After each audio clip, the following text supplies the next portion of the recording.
मैंने एक कहानी लिखी है जिसका नाम है ईद के सफ़ेद कपड़े। ईद के सफ़ेद कपड़े। सोचा है जिंदगी रही तो जरूर उस पर एक फिल्म बनाऊंगा। ईद के सफ़ेद कपड़े। कहानी कुछ इस तरह है कि एक छोटा सा गांव है, मजदूर बस्ती है, मजदूर रहते हैं, सुबह शाम काम करते हैं और जैसे तैसे अपना गुजारा करते हैं। वहां ये कहानी उस मजदूर की है जिसके 2 बच्चे हैं और एक बीवी है। दिन रात मेहनत करता है और बस उतना ही मिल पाता है जितना वो खा सकता है, उसके बच्चे खा सकते हैं। ईद करीब रहती है। ईद के दिन बच्चों को पुराने कपड़े पहनाकर वो अपने साथ ईदगाह ले जाता है। ईदगाह पहुंचते हैं तो बच्चे आसपास के बच्चों को देखकर बड़े मरूब होते हैं। सफेद सफेद कपड़े पहने हुए हैं बच्चे, लाल लाल पीले पीले हरे हरे जगमगाते हुए कपड़े। बच्चे वो हो जाते हैं और दामन पकड़कर अपने बाप का कहते हैं कि अब्बू, इस साल भी आपने हमें ईद के सफेद कपड़े नहीं सिलाए ना? बोले हाँ बेटे, कोई बात नहीं, अगले साल मैं तुम्हें जरूर कपड़े सिलाऊंगा ईद के, फिक्र न करो। आओ चलो हम मिलकर नमाज पढ़ लें ईद की। बच्चे खुश हो जाते हैं, नमाज पढ़ते हैं, घर आ जाते हैं। जैसे तैसे जो कुछ भी होता है उनके घर में वो खा लेते हैं, समिया शुरू खुरमा। और इस तरीके से बात आई गई इसलिए हो जाती है कि मजदूर है, अपनी मजदूरी में लग जाता है।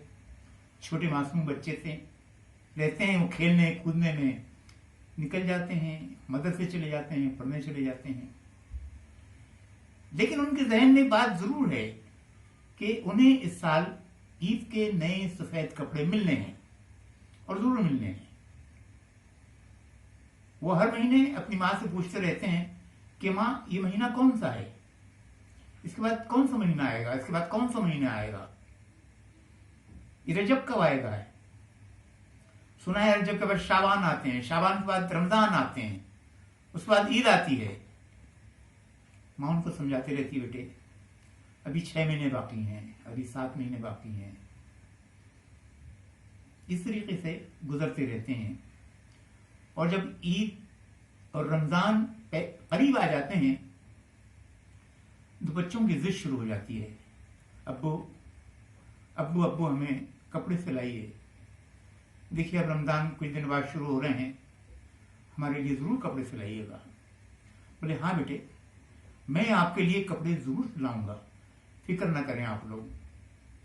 और फिर इसी तरीके से रोजी रोटी की तलाश में जाता है और एक जगह बैठकर सोचने पर मजबूर हो जाता है कि इतना बड़ा खर्चा है, वो मैं कैसे बर्दाश्त करूंगा, और जब बनाऊंगा तो अच्छे बनाना पड़ेंगे मुझे बच्चों के लिए।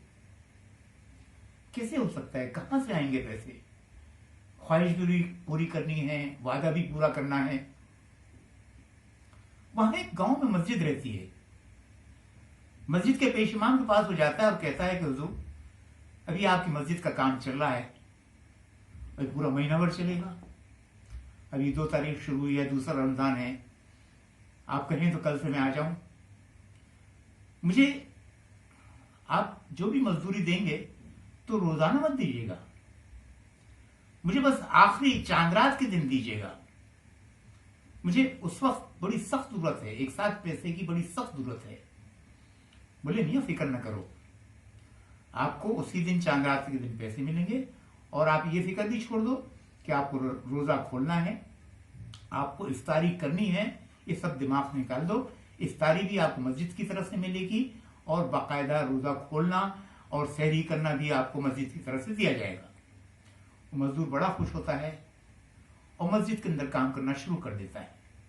उसका एक दर्जी दोस्त रहता है और उससे जाकर कहता है कि देख भाई, तू मेरा यार बचपन का दोस्त है, मुझे चांद रात के दिन कपड़े सी कर दे देना, बस इसलिए कि ईद का चांद दिखेगा, मैं मौलाना से पैसे लूंगा, वैसे कि वैसे कपड़ा खरीदकर तेरे पास लाऊंगा, कुछ भी करके मुझे 2 जोड़े अच्छे से बना कर दे देना। बोलता तू फिक्र मत कर, मुझे बार बार एहसास मत दिला, मुझे एहसास है तू मेरा दोस्त है। खैर बहरहाल वक्त गुजरता रहता है, 10वां रोजा, 20वां रोजा, और फिर आ जाता है चांद रात। चांद देखने के लिए लोग बड़े खुश होते हैं, कोई यहां से देखता है, कोई यहां से देखता है, कोई यहां से देखता है, काफी ऊंचाई से देखता है चांद चांद चांद, और दूर एक चांद गोल छोटा सा बारीक नजर आता है। सब लोग खुश होते हैं, मुबारकबाद देते हैं। वो मजदूर चूंकि उस वक्त मीनार पर काम कर रहा था, लोग पूछते हैं उससे, रहीम चांद हो गया क्या? बोले हाँ चांद हो गया। कहाँ है? बोले वहां है, वो सामने दिख रहा है। और ऐसा कहता है और बैलेंस खो देता है, और जैसी बैलेंस होता है आकर जमीन पर पट हो जाता है, मर जाता है। उसके नसीब में चांद रात के दिन ही मरना लिखा था, मर जाता है। लाश पड़ी है मस्जिद में, एक अच्छी जवान लाश, मेहनत कश, तकलीफों उठाने वाली लाश, अरमानों वाली लाश वहां पड़ी है। आसपास के लोग जमा हो जाते हैं, बहुत सभी को दुख होता है, अफसोस होता है। इमाम साहब उसको, लाश को उठाकर उसके घर पहुंचाते हैं और उसकी बीवी के पास जाकर कहते हैं कि बीवी, तुम्हारे शौहर ने कहा था कि मुझे चांद रात के दिन पैसे देना, ये मुकम्मल उसकी 1 माह की तनख्वाह है, ये मैं तुम्हारे हाथ में दे रहा हूं, और इसके कफन दफन का इंतजाम हम लोग कर लेंगे। उसकी औरत कहती नहीं, कफन दफन का इंतजाम आप लोग नहीं करेंगे, कफन इन पैसों से ही आएगा, ये मेहनत के पैसे हैं, इसी से कफन आएगा। कफन आता है। बच्चे हैरान हैं, परेशान हैं, ये सब क्या हो रहा है। अबू खामोश हैं, न बात करते हैं, न कुछ कहते हैं। आज चांद रात है, लोग एक दूसरे को मुबारकबाद दे रहे हैं, अबू खामोश लेटे हुए हैं, कुछ बात नहीं कर रहे हैं। अब हमारे कपड़े कब आएंगे, सफेद कपड़े, अब हम कपड़े कब पहनेंगे? अभी तो कुछ बोलते ही नहीं, खामोश लेटे हुए।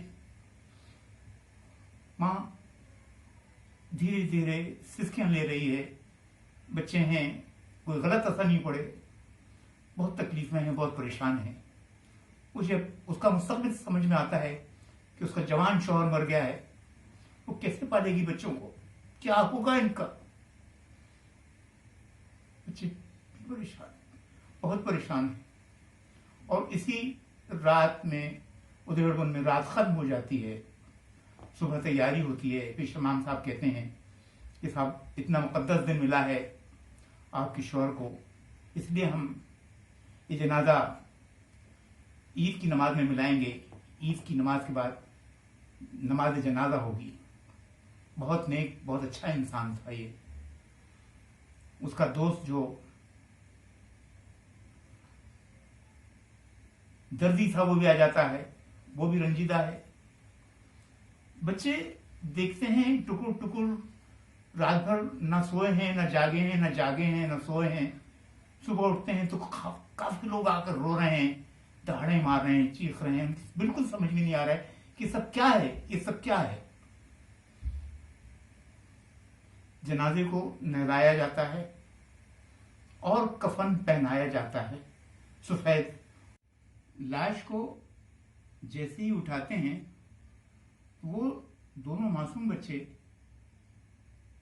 रो पड़ते हैं और रोते रोते जनाजे के पास आकर उस सफेद कपड़े को हाथ में पकड़कर बोलते हैं कि अब्बू, आपने तो हमसे वादा किया था कि ये सफेद कपड़े हमारे लिए बनाएंगे आप, अब कहाँ जा रहे हैं? हमारे ये सफेद कपड़े लेकर कहाँ जा रहे हैं? कहाँ जा रहे हैं आप?